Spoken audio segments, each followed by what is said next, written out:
You couldn't pick a harder place to find a missing aircraft. Remote, 2 miles deep, and with some of the worst weather in the world. But for all the ships, satellites and spotter planes, there's only one way to find things under the water. Sonar. Researchers at the University of Southampton showed me how it's done. They call this piece of equipment the fish. It's the same sort of equipment that they would be using to find the aircraft. Effectively, it sends sound waves down to the seabed and listens to the echo and forms a map. Scanning the bottom, line by line, the picture builds, but it's slow work, and we had good weather. In the open ocean, you've got waves that are 10, 15, as much as 20 metres, and so it becomes impossible to work in those conditions. You've got to lower the fish down to just above the seabed, and that can take a couple of hours of feeding cable out. That's dangerous, it's slow, and you've got to watch the weather.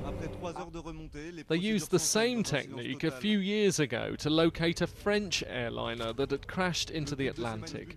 It took them 2 years to find most of that aircraft, and they were lucky because it came to rest on a rare flat part of an underwater mountain range.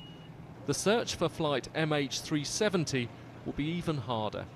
Is it easy to get confused for a rock to look like a piece of aircraft? It's very easy to get confused, and of course we don't know what the seabed is like in the particular area they're going to survey. They could get lucky and pick up something on day one. They could be out there for 10 years. If they're fortunate, they'll stumble across a large piece of wreckage. It could look like this. Those 2 long ridges are the power cables to the Isle of Wight. The green blob over here is a 100-foot-long shipwreck. They still don't know for sure where the Malaysian airliner ended up. In an hour, we mapped barely 1 square mile of the seabed. The search area for the missing plane spans tens of thousands of square miles. Richard Westcott, BBC News, on the Solent.